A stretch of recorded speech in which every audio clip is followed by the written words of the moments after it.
Don't judge anyone by their outlook. They might be beautiful inside. Students, in today's class we are going to see the fourth supplementary, The Midnight Visitor. It's written by Robert J. Arthur Jr. Year November 10, 1909 to May 2, 1969. He was a writer of speculative fiction and specialized in crime fiction and mystery fiction. Speculative fiction means he is not only particular one field. He has written more fiction about science and also about horror. Arthur was honored twice by the Mystery Writers of America. He also wrote scripts for television. The theme of the story is wisdom is more powerful than any weapon. Never judge a person by his appearance. First impression could be misleading. Let's know the characters. Fowler, writer. Ausable, secret agent. Max, that is a criminal. He is also another secret agent. Henry, waiter. Okay, now let's see the story now. Ausable is a secret agent. He looks different and fat.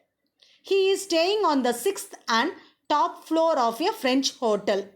He speaks French and German, but he retained the American accent even after 20 years. That is, though he settled in Paris, he didn't forget the slang of American English. Fowler is a young and romantic mystery writer, fascinates with the world of secret agents. He wishes to meet Ausable to get some inspiration for his next story or novel. So he decided to meet Ausable. To add to his disappointment, Ausable turns out to be an obese man with little charm. With no smart, youthful look, Fowler is disappointed to see Ausable. He thought he might look like a James Bond or somewhat a good-looking fellow, but totally disappointed to see Ausable. Ausable says him that Fowler might feel very bored in his company. Ausable was expecting a sensitive document to arrive that night and so asked Fowler to follow him in the night. Though Fowler is disappointed at Ausable's appearance and mannerism, he agrees to do the same. Suddenly, Ausable gets a phone call regarding someone who has his hotel room. Alarmed but not overly worried, he calls Fowler to follow him to his room.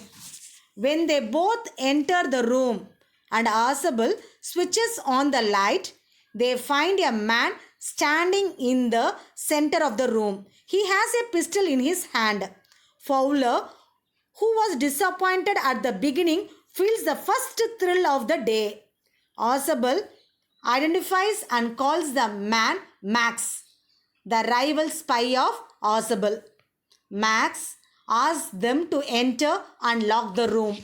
He threatens and warns Ausable to hand over the documents to him.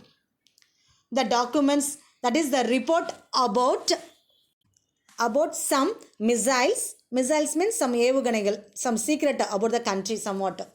From him, Ausable sits in an armchair and remains to be silent and cool. He also complains about the balcony window that he thought Max used to break into his room through that window, that is through that balcony. He says he is going to complain to the management of the hotel about the entry of someone into his room through an ordinary window in the balcony for a second time in a month. But Max claims that he used the master key to get inside, and if he knew about balcony, he would enter through that. எனக்கு ஃபஸ்ட்டே balcony இருக்கிறது தெரிஞ்சிருந்தா நான் இவ்வளோ கஷ்டப்பட்டு என்ன பண்ணியிருக்க மாட்டேன், மாஸ்டர் கீ யூஸ் பண்ணி மெயின் கேட் வழியாக வந்திருக்க மாட்டேன். Fowler is listening to the conversation intentionally. Suddenly, there is a loud clamor, that is knocking at the door.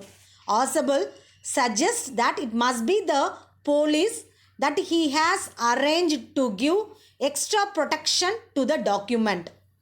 Max becomes nervous and asks Osable to turn them away.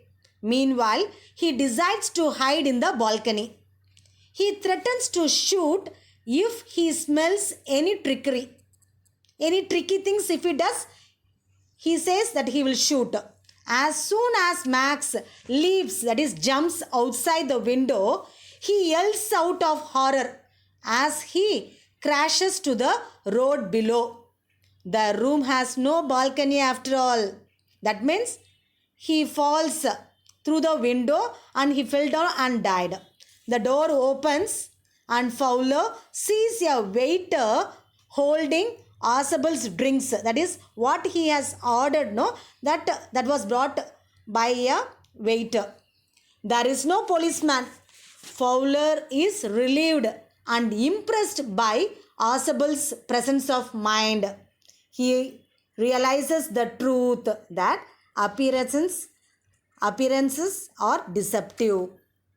Osable finally gives a thrilling adventure to Fowler, who is happy to write about Osable and his spy work experiences. So, children, don't ever judge the person by their outlook. Thank you, children. Have a nice day.